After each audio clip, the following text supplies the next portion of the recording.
El coronavirus no da tregua, pero el mundo sigue adelante. En los próximos 30 minutos vas a disfrutar del análisis profundo de la situación actual de los países y sus sociedades, en la voz de Bernardo Klicksberg.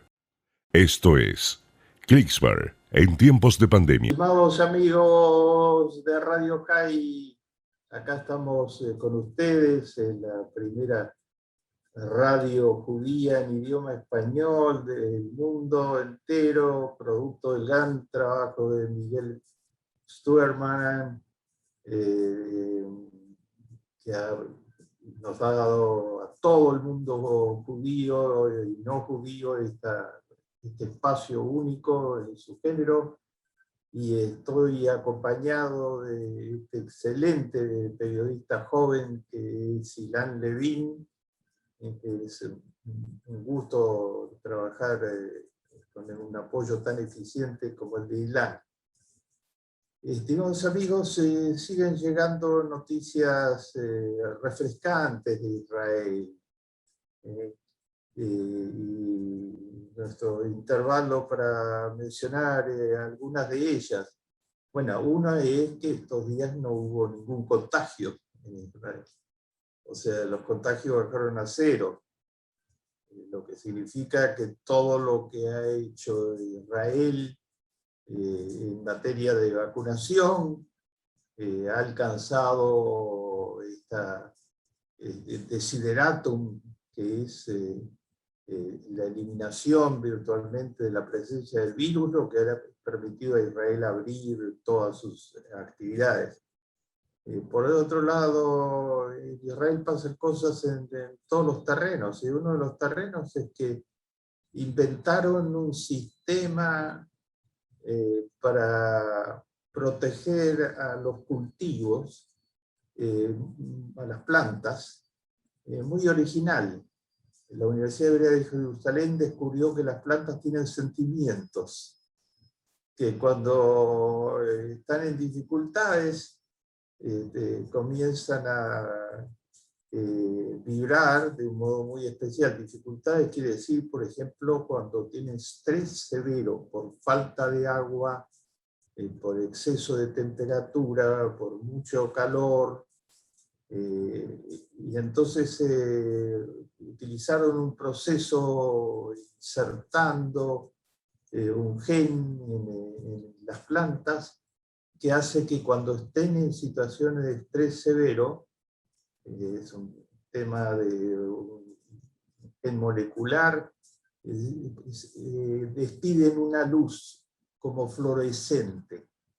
Entonces, quien las atiende, quien está trabajando para obtener los cultivos, sabe que están en estrés y que tiene que actuar para que no se pierda.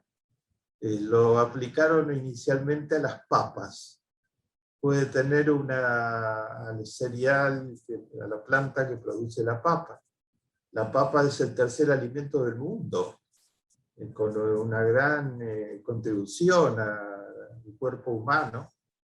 Tiene de todo la papa, y es el tercer alimento más consumido en el mundo entero. Además es el gran alimento de las poblaciones más humildes del mundo.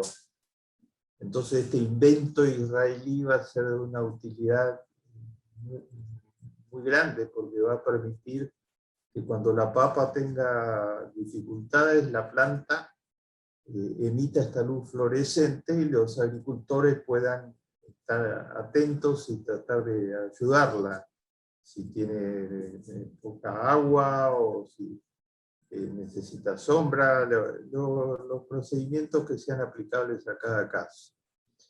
Israel fue galardonado como el país del mundo, el primer país del mundo que ha prohibido matar animales por su piel. Ha sacado una resolución especial que prohíbe toda forma de matanza de animales para sacarle su piel. Hoy se matan más de 100 millones de animales por año en el mundo para sacarle su piel. Es algo muy cruel. Sin embargo, desgraciadamente tiene este nivel de presencia. la principal organización mundial que cuida de los animales distinguió a Israel especialmente por ser el primer país del mundo que prohíbe matar animales para sacarle su piel. Con eso está sentando un antecedente muy importante hacia adelante, hacia el futuro. Están pasando cosas muy especiales en materia de antisemitismo que tenemos que incorporar necesariamente a esta reflexión. Ha surgido una nueva forma de degradar el holocausto y de hacer antisemitismo, que es la de que los grupos que se oponen a la vacuna y que se oponen a las máscaras en diferentes lugares del mundo están poniendo estrellas amarillas y dicen que ordenarle a la gente que se vacune, ordenarle a la gente que se ponga máscara o sugerirle que se ponga máscara es como lo que les hacían a los judíos cuando los obligaban a identificarse poniéndose una estrella amarilla.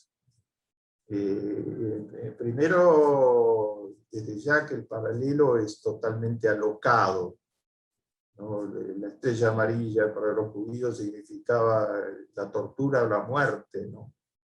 No tiene nada que ver con lo que significa la vacuna y la máscara, que son más bien todo lo contrario, son la vida, la defensa de la vida y pensar en los otros, porque el que se vacuna se está ayudando a sí mismo y además se está ayudando a todos.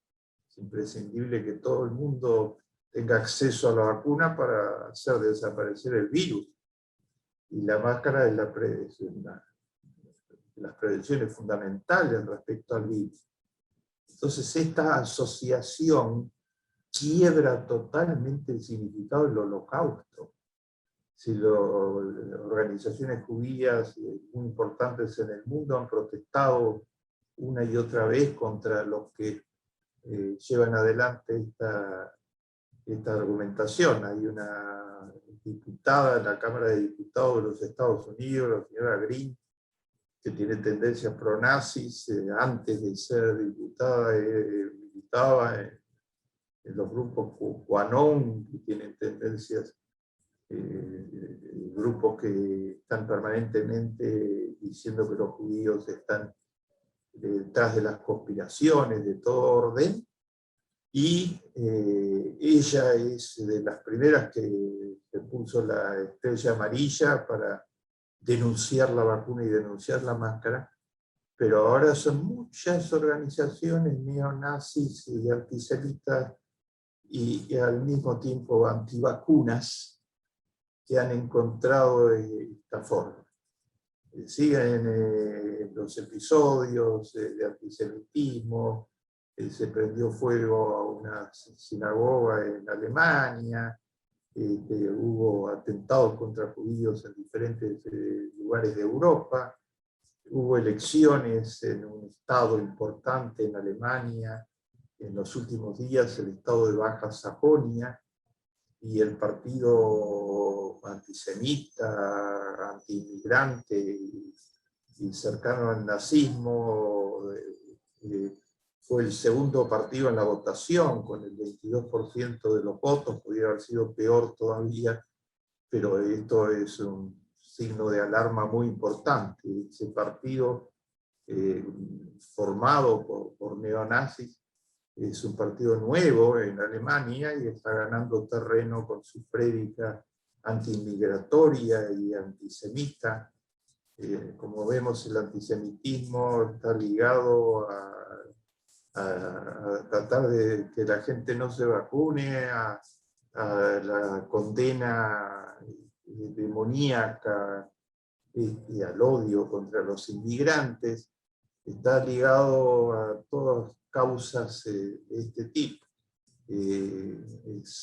Sigue muy activamente en Internet las fábulas de las conspiraciones judías, que los judíos inventaron las vacunas, y algunos de ellos especialmente están lucrando con con las vacunas, y la novedad ahora denunciada por la Anti-Defamation League, que hace un trabajo excepcional en materia de denuncia del antisemitismo en Estados Unidos y en el mundo, es que además de que tienen inundadas los medios sociales con conspiraciones de este tipo, ahora están traducidas a diversos idiomas, entonces no aparecen solo en inglés o en español, sino que aparecen también en alemán y aparecen en francés. O sea, está hundiendo, digamos, las teorías conspiratorias en Internet, en estas diferentes dimensiones. No podemos menos que dejar de recordar en este momento que falleció la última persona que quedaba de los que liberaron Auschwitz, de los soldados aliados que llegaron y liberaron Auschwitz. Y estos días hubo varios homenajes a una heroína fundamental del gueto de Varsovia y del Estado de Israel, que la queremos incorporar a esta reflexión para rendirle nuestro modesto homenaje, Tzivia Lubetkin. Tzivia Lubetkin era una muchacha humilde de una aldea judía de Polonia, de un shtetl, que se fue a Varsovia en el año 38 y se incorporó a Ejjalutz. Ejjalutz eran granjas donde los jóvenes judíos que querían irse a Israel hacían prácticas de agricultura, porque el lema era el lema de los movimientos jalutzianos, de los movimientos de los jóvenes, era ante todo manos, que en Israel iba a surgir un pueblo judío distinto que iba a trabajar la agricultura. Y Tzivia se incorporó a un proyecto de ese tipo, y allí en Varsovia tomó contacto con los jóvenes judíos que se estaban preparando para irse a Israel, y al mismo tiempo estaban muy activos en la autodefensa de las vidas judías. En Varsovia llegó a haber 350.000 judíos en la sola ciudad de Varsovia, ¿no? En toda Polonia había 3 millones, más de 3 millones, y los nazis apenas tomaron el poder en Polonia en muy pocos días. Los nazis comenzaron a hacer razzias, crearon el gueto, encerraron a los judíos dentro de una muralla de la que no se podía salir salvo con riesgo de la vida, y dentro de esa muralla, en un lugar donde no cabían más de 50.000 personas, y amontonaron 350.000, produciendo peste, produciendo enfermedades. Hicieron 2 grandes razzias, donde se llevaron a los judíos a los campos de muerte, a los campos de concentración y a campos de muerte como el de Ponar, famoso por que hicieron fosas colectivas en gran escala. Estos jóvenes judíos que se preparaban para irse a Israel decidieron, en lugar de irse a Israel, dar la pelea por la dignidad judía, y prepararon la rebelión del gueto de Varsovia. Quedaban solo 50.000 judíos, el liderazgo del gueto, los directivos no querían pelea, pero los jóvenes sabían que lo que esperaba de esos 50.000 judíos era una razzia final que iba a terminar con todos ellos. Y entonces se crearon la Organización Judía Combatiente, los movimientos jalutzianos, el Jutabonim, el Dror, el Shomer Hatzair, y Tzivia Lubetkin fue la única mujer designada en el comando de la Organización Judía Combatiente. Tzivia era menudita, tenía facción judía, era morenita, entonces no era una candidata a poder escaparse del gueto, Para eso estaban las jóvenes judías rubias, que no se distinguían mayormente de las polacas, y Silvia creó la organización de jóvenes judías mensajeras, correos. Ella la dirigía y centenares de jóvenes judías fueron y volvieron trayendo mensajes, trayendo armas, trayendo alimentos para la lucha en el gueto. Cuando finalmente estalló la rebelión, 19 de abril de 1943, y los Mila 18 sucumbieron. Mordejai Anilevich, el comandante de la rebelión, de 23 años, y Silvia y su compañero Antek Zuckerman llegaron a Mila 18 y vieron que no había nada que hacer, tomaron la decisión inmediatamente con otros jóvenes judíos de tratar de escapar para dejar testimonio. ¿Y saben lo que hicieron? Y debemos recordarlo ahora que se cumple, que quedan menos testigos, que murió la última persona que intervino en la liberación de Auschwitz. ¿Saben lo que hicieron? Se metieron en el alcantarillado. El alcantarillado era donde circulaban los desechos de Varsovia. Y entonces se metieron en medio de los desechos y caminaron 24 horas en medio de los desechos por debajo de la tierra, en el alcantarillado, soportando todo lo que eso significaba, hasta que llegaron al final a una tapa donde los estaban esperando jóvenes judíos que estaban en los partisanos y que los llevaron al bosque a pelear en los partisanos. Ahí peleó Silvia hasta que los nazis perdieron la guerra y en el año 46 llegó al Estado de Israel. Y ahí hubo un momento muy emocionante en la historia judía, que es que Silvia Lubetkin escribió un escrito sobre su memoria de la lucha, las memorias de la lucha contra el gueto de Varsovia, en el gueto de Varsovia. Pero la primera presentación de ese escrito fue que convocaron a todos los jóvenes judíos de los movimientos kibutzianos a una reunión un día entero, y Silvia, recién llegada de la lucha en el gueto de Varsovia y en los alcantarillados y todo lo que les relaté, les contó durante 7 horas enteras de qué se trataba, qué era lo que había sucedido. Y después lo escribió en un pequeño libro que se llama Días de exterminio y de rebelión. Ese libro es fundamental es el libro de la comandante de las jóvenes judías mensajeras, de una de las comandantes de la rebelión, 7 u 8 jóvenes que comandaron toda la rebelión, y ella era la única mujer.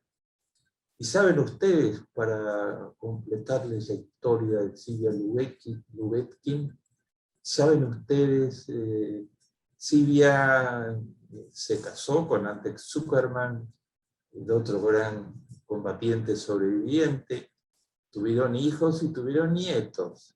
Y una nieta de Silvia Lubetkin fue la primera mujer que fue piloto en la aviación de Eretz Israel. Qué herencia, ¿no? Que dejó Silvia a sus nietas. Una de las nietas se voluntarizó, ¿no? Porque las mujeres no eran, los hombres eran los pilotos normalmente. Y la aviación de Israel era el lugar más arriesgado de todo el ejército de Israel, ¿no? En 5 guerras, etc. Una nieta de Silvia Lubetkin fue la primera mujer en ser piloto en la aviación de Israel.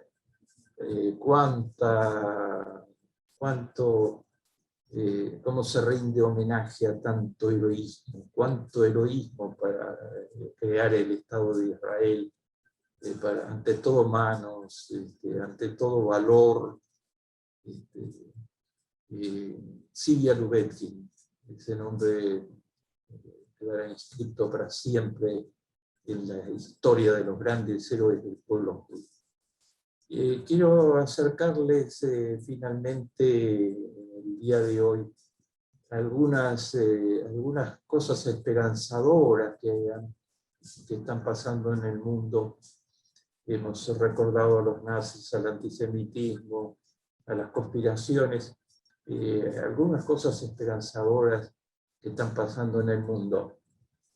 Una de ellas es que otra mujer, en un área totalmente diferente, nada menos que la ministra de Economía de los Estados Unidos, que es judía, que se llama Janet Yellen, que tiene 67 años de edad, ha hecho una revolución financiera estos días a favor de los humildes del mundo, porque ha presentado con toda fuerza una idea de la que se habló mucho tiempo, pero nadie poderoso se animaba a meterse en este tema. Las grandes empresas multinacionales pagan muy pocos impuestos, porque han inventado un truco para no pagar impuestos, que declaran sus ganancias en países que son paraísos fiscales, que tienen tasas de impuestos muy bajas, a propósito para atraerlas a esos países.